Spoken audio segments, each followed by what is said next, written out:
ABC मध्ये जी हा गुरुत्वमध्य आहे आणि या ठिकाणी एजी 7 वर्गमुळात 3 दिलाय पीजी एपी हे गुणोत्तर काढायचं आहे.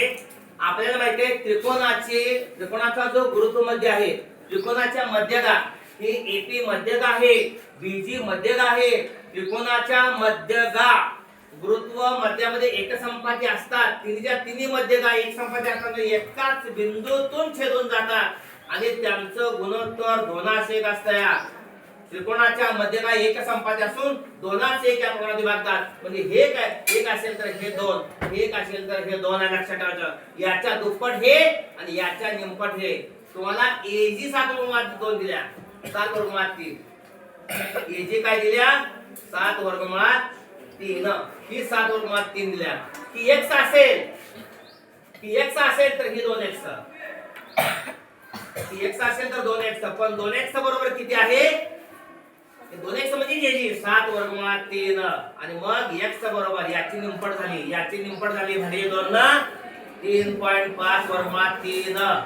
म्हणजे आपल्याला पीजी किती मिळाले, पीजी किती मिळाले, 3.5 वर्गमुळात 3. आणि एपी, आपल्याला एपी पाहिजे.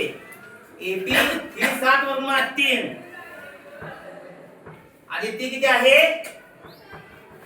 3 वर्गमुळात 5 वर्गमुळात 3. म्हणजे 7 आणि 3, अहो 7 आणि 3.5 10.5 वर्गमुळात 3.